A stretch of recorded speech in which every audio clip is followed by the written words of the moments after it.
يا أهل الكتاب لا تغلوا في دينكم ولا تقولوا على الله إلا الحق إنما المسيح عيسى ابن مريم رسول الله وكلمته ألقاها إلى مريم وروح منه فآمنوا بالله ورسله ولا تقولوا ثلاثة انتهوا خيرا لكم إنما الله إله واحد سبحانه أن يكون له ولد له ما في السماوات وما في الأرض وكفى بالله وكيلا یا اہل الکتابی، اے اہل کتاب، لا تغلو، واو الف تو جمع کی علامت ہے، غلا یغلو، غین لام الف، غلا یغلو غلوًا، اردو میں کہتے ہیں غلو نہ کرو، مبالغہ نہ کرو.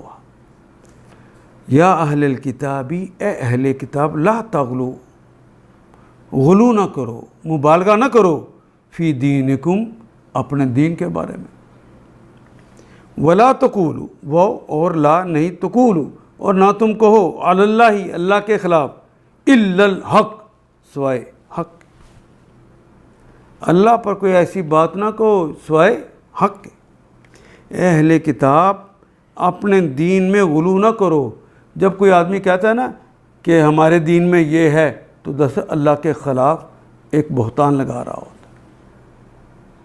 اپنے پاس دین کی کوئی بات شامل کر کے نہیں بتائی جا سکتی.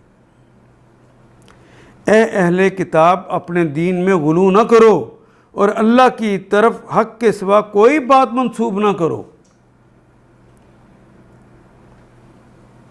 یا اہل الکتاب، جب غلو کرتے ہیں تو وہ دین سے ہٹ کر کوئی اور بات ہوتی ہے جو تمہارے دماغ کی ہوتی ہے، وہ مت بیان کرو. حق کے سوا کوئی بات منسوب نہ کرو.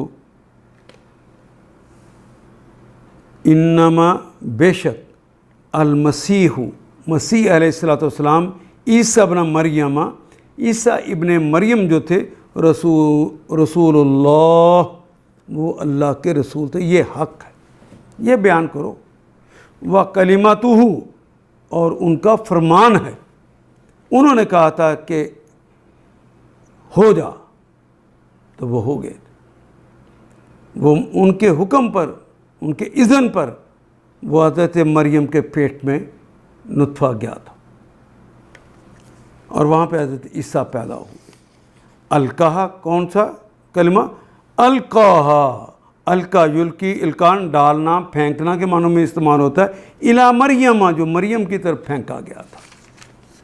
وہ روح، اور وہ روح ہیں، منہ، اس میں سے، روح منہ، اس کی روح، یعنی ان کا حکم ہے. وہ ایک روح تھی. فآمنوا، وہ جو پھونک ماری جاتی ہے اسے روح کہتے ہیں. فآمنوا، وہ حکم ہی ہوتا ہے. پس آمنوا، تو ایمان لاؤ، باللہ، اللہ پر، ورسلہ، اور اس کے رسولوں پر.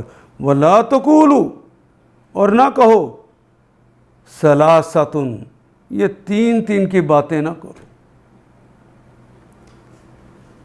بس تم اللہ، اس کے رسولوں پر ایمان لاؤ اور نہ کہو کہ تین ہیں. انتہو، انتہا کر دو، باز آ جاؤ. خیر لکم، یہی بہتر ہے تمہارے لیے. انما، بے شک، اللہ، اللہ، الہ، اللہ ہی الہ ہیں، معبود ہیں، واحد، اکیلے. سبحانہ، پاک ہے اللہ کی ذات جو تم یہ کہہ رہے ہو کہ وہ اللہ کے بیٹے ہیں. وہ اللہ کی ذات ایک ہی ہے اور اکیلا ہے. سبحانہ ان یکون، ان کے یکون، کہ ہو، لہو، اس کے لیے، ولدن، کوئی بیٹا. اللہ اس ذات، اس سے پاک ہے. لہو، اسے اولاد کی کیا ضرورت؟ لہو، اس کے لیے، ما فی السماوات، جو کچھ آسمانوں میں ہے، وما فی الارض جو کہ زمین ہے، وکفا باللہ وکیلا، زمین و آسمان کی ساری چیزیں اسی کی ملک ہیں، اسی کے اختیار میں ہیں، اور ان کی کفالت و خبرگیری کے لیے بس وہ کافی ہے۔ وکفا کافی ہے، زمین و آسمان میں جو کچھ ہے اس کے لیے کافی ہے، اس کو یہ انہیں ضرورت نہیں کہ وہ بیٹا ہو تو کوئی سلطنت کا حصہ اس کو دے دے۔ وکفا باللہ وکیلا، ان کی کافی ہے، کفایت کرنے کے لیے، خبرگیری کرنے کے لیے اللہ ہی کافی ہے۔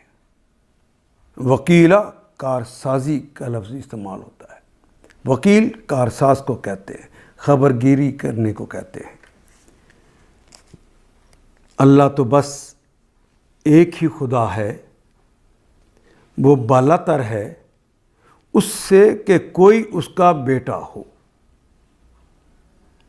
سبحانہ ان یکون لہ ولد، وہ اس سے بالا ہے، اس کی ذات پاک ہے کہ اس کے کوئی بیٹا ہو۔ لہو ما فی السماوات و ما فی الارض، زمین اور آسمان کی ساری چیزیں اس کی ملک ہیں۔ وکفا باللہ وکیلا، اور اس کی کفالت و خبرگیری کے لیے بس وہی اللہ کافی ہے۔ ان آیات کو ایک دفعہ پھر تلاوت خود کیجیے، عربی و مبین پڑھتے ہوئے دیکھیے کیا بات پوری اندر اتر رہی ہے، کیا یہ اردو کے سانچے میں ڈھلتی گئی ہیں عبارتیں۔ اگر بات سمجھ آنی شروع ہو گئی تو الحمدللہ یہی ہمارا ہدف ہے، اور یہ ہدف پورا ہو گیا۔ اللہ میرا اور آپ کا حامی و ناصر۔ الف لام